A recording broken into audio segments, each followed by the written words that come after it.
welcome to my speed paint of Toji Fushiguro as Tony Montana from Scarface.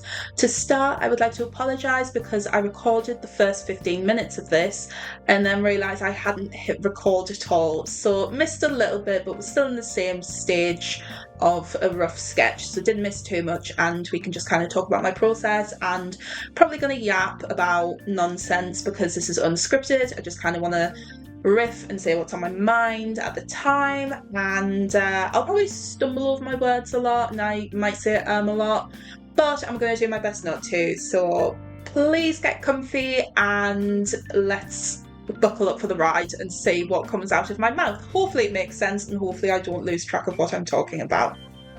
The phase I am up to at the minute is still my rough sketch. I actually did two canvases because I wanted this to be a direct scene from the movie. I watched it 2 years ago for the first time, it being Scarface, by the way, for the first time. And this is one of the first scenes in the movie, and the moment that I saw it, I was like, this is so Toji coded, I have to draw this. But I've only been taking my art journey seriously for, I want to say, the past 2 or 3 years. So if I'd drawn this when I had the initial idea, I think I'd be looking back at this today like, that's so bad. I am actually really happy with how this turned out, and I'm quite shocked because it's just kind of crazy seeing the difference between what I was like 2 years ago and what I am like now. Like, there's just not a reality where I think my past self would have thought I'd be able to draw to the ability that I can now. That's not to say that I think I'm like an expert or anything. I actually do consider myself still a beginner, but it's, you know, it's nice to see I've gotten a lot more confidence and found a style and a voice I'm really comfortable with doing, and it's really cool to be able to just conjure up an idea in my mind and then bring it to fruition. It's hard to say. Yeah, currently doing the second sketch layer, which I don't know how necessary this is. I don't know how many people do multiple sketch layers. I don't know what the norm is, but this is just what works for me. I like to do one with just basic block shapes, and then I like to do a second which purposefully puts in shapes to map out facial features and where I want things to go, and then I finish off with the line art, which I'm about to start now. Yeah, here we go. I do use 2 different brushes for my sketch layers, and then my line art, I like using pencil for my line art. I don't use it for everything, you'll see. I use the same sketch brush for eyes and hair and the eyebrows, but for things like skin, the face shapes, the clothes, I like to use pencil. I saw another artist use pencil, and you know, all artists are kind of inspired by other artists, and this is something that kind of stuck with me that I really like, and I feel like it gives a nice nostalgic feel. I do love, not that I watch a lot of it, but I really like the style of 90s anime. I feel like I see a lot of that on socials and stuff. I feel like that's kind of a popular art style. That's not something I strive to do, but I think using pencil kind of gives me the same feeling as I get when I look at 90s anime. It's just that nice nostalgic feeling, kind of childlike. I don't know, not that my art's childish or anything. I do kind of like adult themes and stuff, but I just kind of like the playfulness of a pencil brush. I use the sketch brush for the eyes and eyebrows and hair. I do it for the hair because I end up colouring over the lines anyway, and then I kind of refine. You'll see, I'll explain it better when we get there. The eyes, I feel like it just gives a sharper look, and the eyebrows kind of the same. I think it just gives more interest to the eye to see different brush styles, but I'll always prioritise the pencil over anything. If I had to give up a brush, it would definitely be the sketch brush that I use. Even though it's gorgeous, it's so fluid and lovely. Here I am drawing the clothes. In the original scene, I don't know if I'm remembering rightly, but I think Tony is wearing a Hawaiian shirt. If not Hawaiian, it's definitely like more chill, like short sleeve shirt, I'm pretty sure. but I wanted to give Toji a dress shirt because it's my art and I wanted to do it, and it looks good because it just makes him look sophisticated and hot, and I really like it. And I can't quite remember the context of the initial scene, but I wanted to make this more like criminal and cop. I didn't choose Gojo actually. I was between Shu, Kong and Gojo, and I messaged a friend and I didn't name any names. I said, who should the person pointing at him be? And she said Gojo. So I was like, okay, perfect. He was one of the options anyway. And then I found this beautiful, I don't know if it's fan art or official art, but him in a three-piece suit when there's a waistcoat, is that what they're called? Anyway, it's beautiful. I thought it works perfectly. It was kind of a challenge for me to draw him because I'm so used to drawing like full bodies. I've never drawn from like, especially with not having the shoulders as a reference point, I did find it really hard to know how long to make his torso.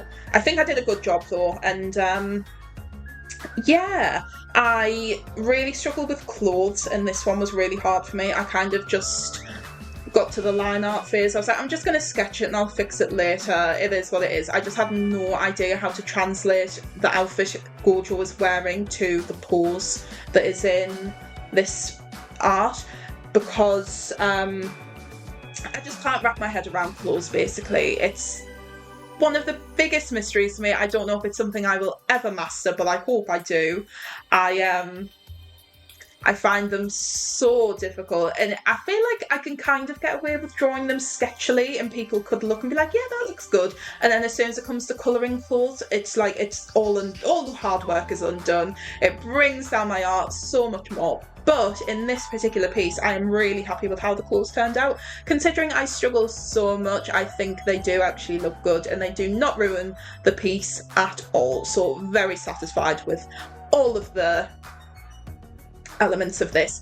If you've just seen me write "fuck," it is because I went into panic mode. I realised for the second canvas, I don't know if I've mentioned that actually, I'm doing 2 canvases for the 2 different dialogue. Anyway, for the second piece of dialogue, he being Toji, he changes his head angle and he's pointing at his lip, and I have 2 different pose pictures from my model app, and I realised as I was doing the line art, so a bit late to realise, but I hadn't drawn his finger pointing to a scar, and I am an artist who kind of struggles once I've initially put down the main line art and stuff. I think it would have been worse if I'd started colouring, but I find it hard to change things and like erase things once I've already mapped down what I want. So I was like, how am I going to add his arm? Will I have to redraw it all again? That's going to take so long, but I did actually manage to pull it off, which you will see, thankfully, because I would have been so devastated if I'd had to start again. Here you can see me drawing the eyes. I love drawing eyes. I feel like I want to get better though at drawing different kinds of eye shapes. I don't think I've got the same face syndrome when it comes to my art. I mean, you can let me know if you think otherwise, and that's absolutely fine. But I think when I draw a character, it's kind of obvious who it is, and it's not like, why does Toji Fushiguro look like Chigiri from Blue Lock, just for an example. I don't think that it's like that severe. I feel like I do kind of take into consideration, like, if I'd want a character to have a bigger nose or a bump in their nose or more wild eyes. I do kind of stick to the same eye shape, but I think I have my ways of adapting them to be unique to a character. Maybe I'm just being delusional and you totally disagree, and that is absolutely fine. It is something I want to work on regardless, because I know I could do it better. But for this current piece, I love how his eyes look. I love how one of them looks bigger in the second canvas. Can you see both of his eyes on the first one? I think you can see a bit of his left eye, or is it his right eye? But mostly one eye has the focus, but this one you can see both eyes. And he's kind of got like an inquisitive look on his face. I think he's more cocky in this, No, I actually think he looks more earnest in mine versus the movie. I think he's more cocky in the scene. But it didn't have to be picture perfect. It couldn't be, because I had to change the angle and everything, so it was never going to be an exact replica of the scene. So it's nice. I feel like Toji is an earnest guy. He does have some cocky elements because he knows he's the strongest. He knows he's that bitch, basically. But I think people characterize him differently to each other, and I think he's a good guy. I think he's a bad guy. Obviously, he's like a villain. He's not the best person in the world, but I think he has good intentions in everything that he does. Not so much killing people for money, not that, but I think, you know, people kind of dunk on him for abandoning Megami and stuff and kind of just take that at face value rather than like critiquing why, and that irritates me, but each to their own. I know him better than everyone because we're married. But yeah, so here I am doing the flat colours, and this is the last thing I did on day one. It was kind of nice to be able to copy and paste over from like one canvas to the other. It kind of saved a lot of time. I do like doing flat colour because I find it quite therapeutic to use the lasso tool and then just see it all fill in. But this is not usually something that I do. I usually do, so for example, I will start with skin flat colour and then fully render the skin, and then do hair flat colour and then fully render the hair. I never do like flat colour for every individual thing. I don't know why, I just like working that way, but it was nice to be able to just have everything ready to start working on top of. The reason I don't like to do it is because Procreate is quite annoying, and I like working on a high quality canvas, but when you do that, you don't get as many layers to work with. So I think the amount of layers I get in total is 22 or 23.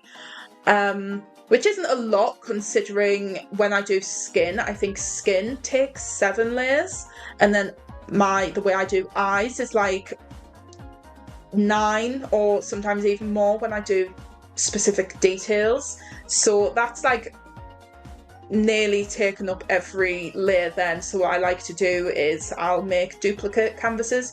So I will do the skin, do all the layers, duplicate the canvas, so I've got all the layers separate, and then on the duplicated canvas I'll merge them all, so then that's back down to one layer.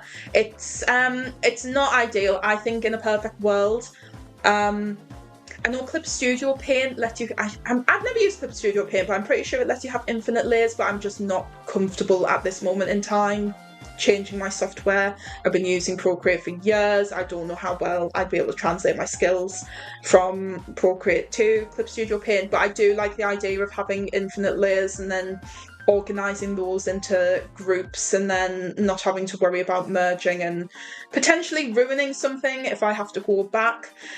I like duplicating because I like the security of knowing, like, if I forgot something or if I fucked up a step and I need to redo like something specific, I can go back as many canvases as I need and then retrieve what I need to fix, and it's not as much of a problem.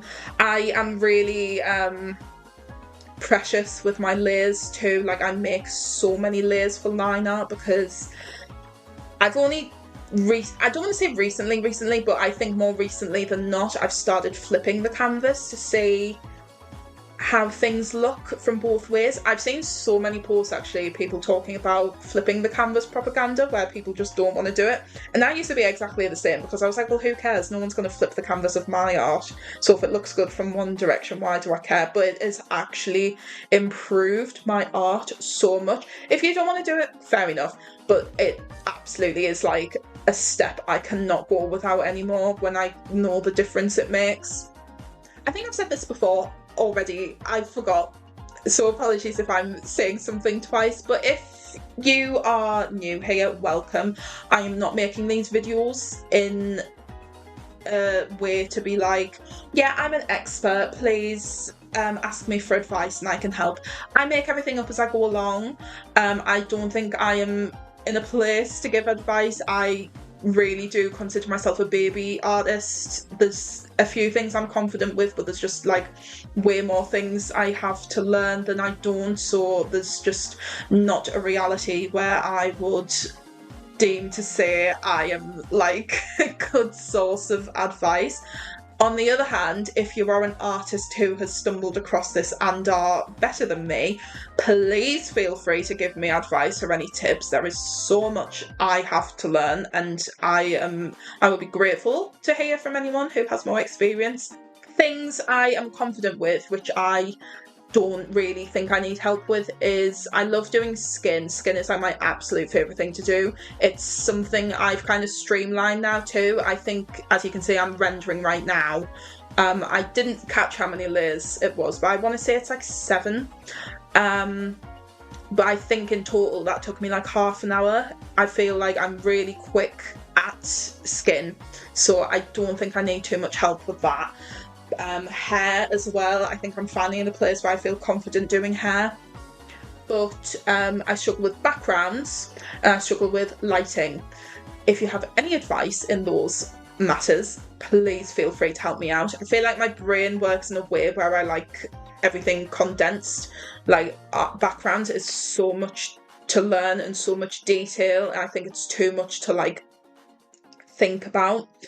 But when I was learning anatomy, I liked the course that I was doing, breaking everything down. Like, it wasn't like I was 5, but it was like in a way that's like easy to consume. And I don't think I'd be doing art the way that I do now if not for those courses that I did. So very grateful. I did them on Udemy, if anyone's curious. It was just an anatomy course, but it's by Ed Foychuk. So if you are a new artist looking for anatomy help and you are willing to spend money, he's got more than anatomy, but like that was the one that like kind of got my brain in a place where I was like, okay, I can actually do this. But yeah, I didn't do anything major for the background. I really like working with vivid colours because I just feel like that's a staple of me. When I was in when I was in college, my art teacher was like, I always recognise your art in the classroom because it's always so bright. That was kind of stuck with me, and I feel like that's just something I like to do. I really do like working with bright colours and vibrant pops of colour. But I picked green because I wanted it to kind of match his eyes. I know in the anime they give him blue eyes, but I kind of like working with the anime canon because it just means more to me. I love him with green eyes. But yeah, in the scene, you can see like a window that's one of those blurred windows you'd kind of see in like a detective's office or a doctor's office. But in the initial scene, you can't really see it, so I was like, I'm not even going to bother doing it because there's just no point. And then the only other thing you can see in the room, I think, is a bin. But the way I've drawn Toji, he kind of takes up most of the frame, so you wouldn't even see the bin. So I was like, there's just no point in me doing it. And then you also can't even see like the corner of the room, so I couldn't even like define that it was in a room. It kind of just looks like it's in space. I didn't want to do the same colour scheme, obviously, because I like brighter colours and I feel like the scene from the movie's more drab. I don't know if that's harsh to say, that's just how I feel.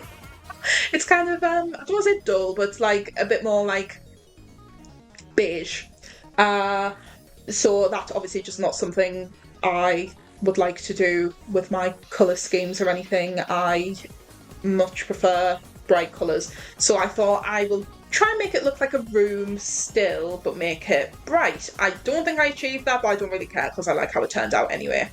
But one day I would like to be able to sit down and make an art and not dread the thought of adding like a background. I feel like I'm just bad at like perspective, and if I was to do a background, I feel like adding a character to it would make it feel like the character's floating. This is not just learning how to draw a building or a couch or, you know, a bed. It's like you need to know about lighting too, which is just, I don't know what's harder. I don't know what my brain likes less, because lighting, there's just so much to it. There's a few terms that I have in my head and I have no idea what they are. I think there's like scatter lighting, I think bounce light's a thing. There's another one I can't remember right now, but it's just too much. I have bought a few courses for backgrounds and lighting each, but my brain's just like, no. The thing about learning things as well is like it takes time. I'm not really a patient person. I feel like I've been patient enough to learn anatomy and like it obviously has taken me a few years to be confident in what I'm doing, but I think that took me a long time, and then my process is really long anyway. As I say, like, this took me 10.5 hours. I think if I'd only done, like, the first scene of dialogue, it would have taken me 6 hours, which isn't bad at all for me, especially. Maybe that's long for some people. I feel like some people can do a rough sketch and be like, here's my rough sketch, it took me an hour, it looks like shit, sorry guys, and then it looks like the Mona Lisa. That's never going to be me. My sketches are hideous, and that's fine. I just need the information to be down in a way that I can translate it and then end up with this final result that we are approaching. But I don't really like that I have to set time aside to learn. It's not that I don't like it, it's just like it's kind of daunting for me, because I feel like the climate that we are in too, you need to be churning out content constantly to get any recognition. I get no recognition, and that's fine. I'm doing my best. I didn't sign up to be a content creator. I just kind of want to post my art and go.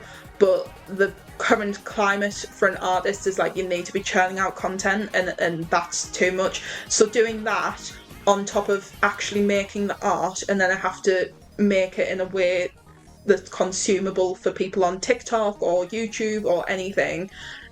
I have to make thumbnails and design things, and then so all of that on top of, I need to learn a new course. That is daunting. I don't know how long my background course is or my lighting course, but the thought of like having to spend so many hours where I know I could be drawing is like, it scares me, and that's, you know, it's something I'm just gonna have to get over, and I will eventually. But it's hard. It's a hard balance. I feel really bad for artists now, because I feel like there was a time, you know, maybe if I'd started in, I don't know, I've got no sense of concept of time, but I feel like there was a time where hashtags mattered, and I feel like that's all that should matter. None of us have signed up to be a content creator. I don't think I'm shy, but like, this is out of my comfort zone for sure. I just wanted to do this because I thought it was fun, and I really enjoy video editing, so this has always been something that I've wanted to do, but I absolutely did not sign up to be like a video editor for TikToks. I didn't sign up to be like a social media manager. It's just not, you know, it's not something I thought I was going to have to do to be an artist, and it's kind of shitty and unfair, and the value of my art should be that I'm posting it. I shouldn't have to explain myself and advertise myself. I would like to go back to a time where people's art could speak for itself. Is that a hot take? I don't know. Sorry if that sounds lazy or anything, but it is hard work. I don't want to spend 10 hours making art and then, you know, days editing videos and stuff. I know I said I enjoy making videos, like that's always been something I've had fun doing, but in this particular context, no. Not the speed paint, but like making TikToks and stuff, that's just not for me. I know they're like short form videos, but it's like time I could be spending, you know, doing sketches or literally anything else. It's a bit shitty, but it is what it is, and I do it and just gotta suck it up and continue. But yeah, my heart really does go out for anyone else who is an artist and is struggling to get the recognition that they would like, because it's hard out there. It really is hard out there. So keep going. Your art is not defined by likes on social media. This is something I need to tell myself all of the time too. Just keep going, and as long as you're happy with your art yourself, then that's all that matters. Anyway, back to the video. I am currently rendering the clothes. I hate doing clothes. Skin, I love. Hair, I've recently gotten used to a way that I like to work, but clothes I cannot stand. It's so hard. I actually took on a challenge last year that I was going to make into a video. Literally a year ago. It was October 2024, and I'm recording this in October 2025. I decided I'm going to do a 30-day challenge to try and improve how I draw clothes, and I'm going to turn it into a YouTube video. It took me 2 months, I think, to actually do these 30 days.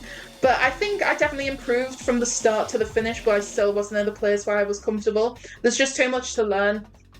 And like skin, I feel like it's easy to follow along with the muscles, and then hair, it's easy to follow along with the strands, and you kind of know where things are going to fall.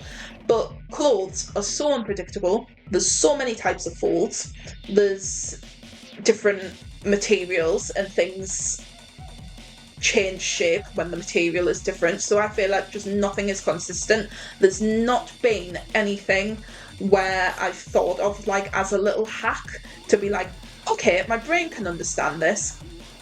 And then by the end of the challenge, actually, you know what? I'm going to save it. I will edit this video one day, I swear, and I'm going to post it, and then I will talk about it more in depth there. But yeah, even after doing the challenge, I feel like I wasn't in a place where I felt happy with how I was doing clothes.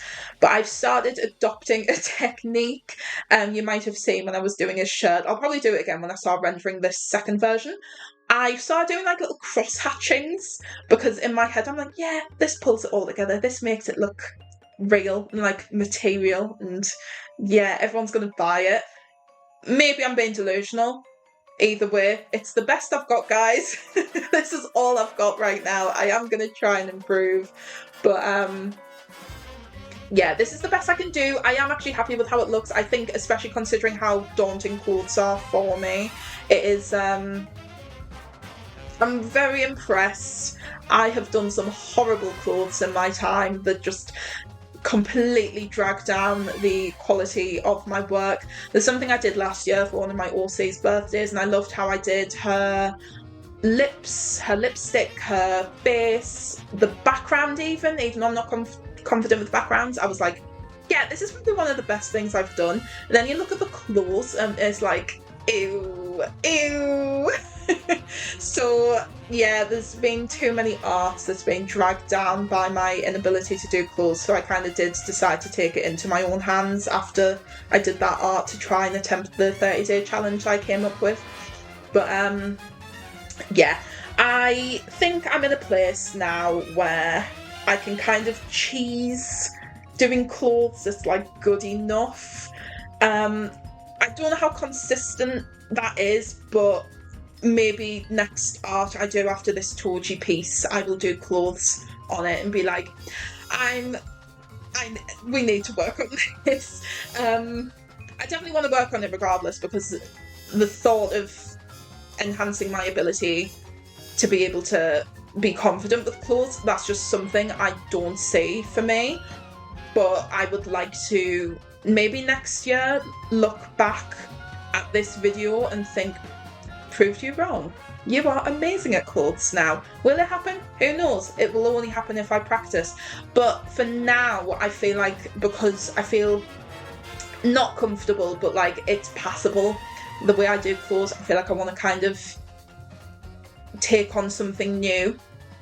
So maybe the fact that I've done a 30-day challenge for clothes, maybe I can adopt that mindset for backgrounds, maybe try and improve that in 30 days. I think that would be a very hard challenge, but it might be fun for a video. But maybe at the end we'll be like, yeah, you haven't learned anything though. But it'd be fun to see. Not all challenges have to result in success. It's just, you know, I think it's kind of like a kickstart of getting into the habit of doing something at the very least.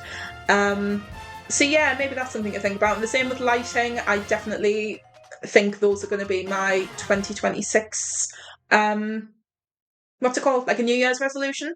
I think it would be very entertaining and satisfying to be able to look back in a year's time and think, God, I can't believe how much you were struggling with this thing that's so easy to you now. It sounds like a dream. It sounds like an unattainable dream, but I know through hard work I have been able to. I'll put in an old art right now that was hideous, that I cried over, that I was so ashamed of. I will put that in now. Looking back at this to what I've done today, not today, but like my most recent art, I would never in a million years have thought I would be capable of this, and I am. I did it. I have done this with my own two hands, and you know, I think my past self would be like, we did. It's like, yeah, we did. So I think even if something feels unattainable, the fact that I have concrete evidence in front of me goes to show like I can do what I set my mind to. I can see that I am doing finishing touches right now, so I'm going to leave you to enjoy the music that I've picked. I'm sure it's a banger. If you have enjoyed this, please consider subscribing because I am planning on making more content like this. I want to do challenge videos. I want to do videos with my friends. I'll probably do a lot more speed drawings where I just yap. I think this content's kind of good if you're an artist and you just want something on in the background while you draw as well. So please leave a like if you've enjoyed this, and I will see you in the next video. Bye guys!